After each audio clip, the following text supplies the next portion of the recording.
Anakano yume wo kakeatsume Sayamoto satashi de yuku no sa full of pocket coins so that you wanna be my friend. We are on a cruise. Oh, we are. Anyways, viewers, other than the intro I just made, I'm here to continue with a new deck profile other than my odd eyes. And here we're going to be looking at is the Trickstar build. Hope you enjoy, like this video. Let me continue forth. So, 3 Candinas.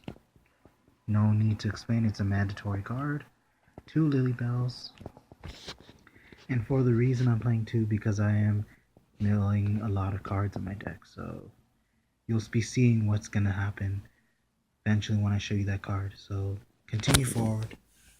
3 Lycoris. Mandatory staple. For need to just bounce, continue those loops with your Trickstars. Anytime you got something that's Trickstar related, return it, eventually you get another. Then instead of 2 Eater Millions, I added 3. You'll eventually find out that my deck has a way of increasing this card's attack points, making it a literal beat stick. 3 Joan Lockbird, for obvious reasons. You'll find out the trap that combos well with it. No need to tell you because it's very popular. And the obvious 3 Ash Blossom, 3 Ghost Ogre,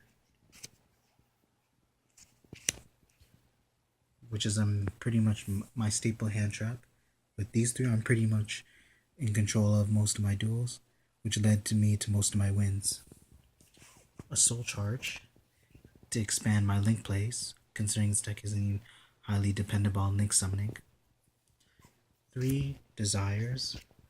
One way of increasing me to Eater of Millions, making him to the beat stick that I just mentioned, why he's even in the deck, is that he converts your deck into something even more powerful, playing it and making the deck all around when there's more than just inflicting 200 points of direct damage, depending on the circumstances. An obvious Monster Reborn, although the artwork isn't too fine, it's a classic that I have that that would remain in my deck. No offense, but not too big of a Monster Reborn. But of course, I include the 3 Terraforming to search out my field spell, which includes me to add even more Trickstar monsters, leading me to more Trickstar plays and hefty combos. The obvious link summoning, the link initiation is the 3 Scapegoat, which instantly allows you to go into either link 4 plays, depending how you use them, in which it is a must-off if you're ever to go into Firewall Dragon. The obvious 1 Raigeki, the Dark Hole as my second staple, for getting rid of Floodgates, 3 Light Stage as my Nobleman of Crossout, and the most heavier price of my entire build, 3 Infinite Impermanents. The other 2 I didn't have to buy them, I just got them from the opening, Flames Destruction, which I heavily would suggest either you sell them or keep them. But considering how competitive I am, I have known to play more than 1 build. Although I haven't done many deck profiles, I only do the ones that I prefer. I feel that are the best for my competition and how I handle within my dueling stature.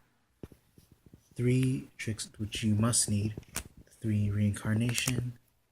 It is a must-off if you ever want to play Trickstars. And plus, you get not only you can perform the combo really well whenever you have the Joan Lockbird in your hand, either one of them, it automatically gets rid of your opponent's hand. Especially when you know how you don't even need to worry about anything. As long as Joan Lockbird goes first, then Trickstar Reincarnation pretty much has a point where you can actually pretty much destroy your opponent's hand, or banish, because that's their biggest fear. Once you already drawn up with their hand, you pretty much get to banish their hand as if you were playing more than 1 delinquent duo. without paying 1,000. And another way of powering up my Eater of Millions, my favorite card, and my most prized card, Evenly Matched. I feel like this card is the best in the main deck.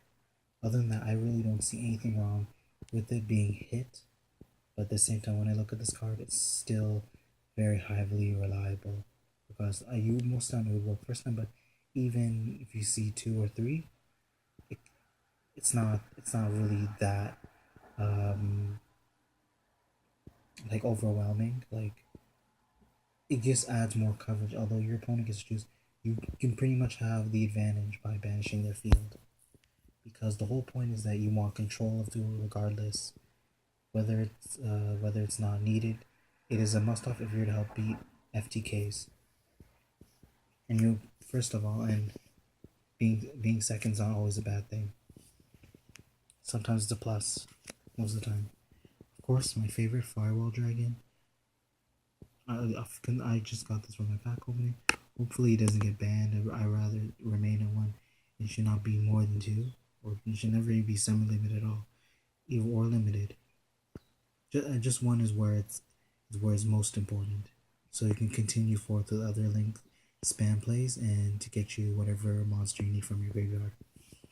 Saryuja for the extra draw power. I'm not too sure how a lot of people understand this card, but it helps expand your hand. But you gotta know, you really gotta have 4 monsters in order to be able to draw more cards. Some people think if whether you use a link 2, you can still get the link 4, you can still get the draw 4 and then replace the other 3 cards in the bottom of your deck. That's not how it works. You always gotta make sure you have 4 monsters. As long as the 2 monsters with different names and you have 4 monsters to use those 2 or more monsters with different names, then the effect will go off, and you pretty much have to go the extent of that. It's more than just link arrows. It's the number of materials you use, especially when it includes that many monsters for it to go off. And of course, the generic Decode Talker, the Topologic Transbania. Although some people may be confused as why it's even in the deck. It's mainly when you special summon, you can banish their spell trap card, any of your opponent's spell trap card within their zones, and then you basically can inflict more damage. But the whole point is that it has more synergy with the Trickstars, and I don't see one way, even a reason to get rid of it. Is one way of saying that if you can't destroy their spell trap cards, you might as well banish them. The Trickstar Harley Angel, although mainly you don't use it, it's another option to go to if you're playing Trickstars throughout most of the duel, and mainly if you want to expand your link plays. The Underclock Taker, which although I haven't been using. The Proxy Dragon for another generic link play. Tornado Dragon, which eventually I'll be replacing with Link Rebuild because I pre-ordered mine. Eventually it will be shipping, and then around July 13, hopefully it will arrive before then. The Phantom Knights of Breaksword, if I need to pop a card, whatever card is troublesome for me, whichever will be an issue for me in the future of duels, and it's always there to help, whether if I can't go get over a board, or if I can't get over certain meta cards.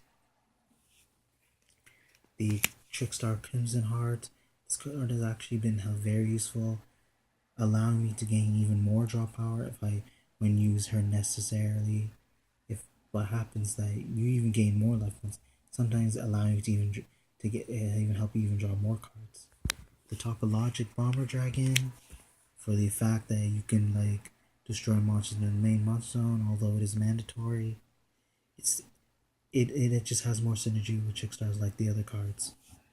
The Mrs. Radiant, for if I have my scapegoats.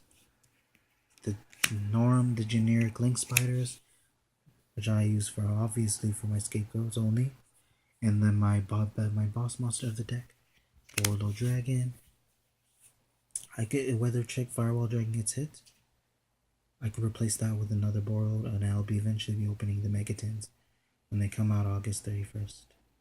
And that's it for my build. Hope you guys enjoyed. Make your decision whether you like to on my video, depending. You choose to comment or subscribe, and like I mentioned, like the video. Bye, enjoy.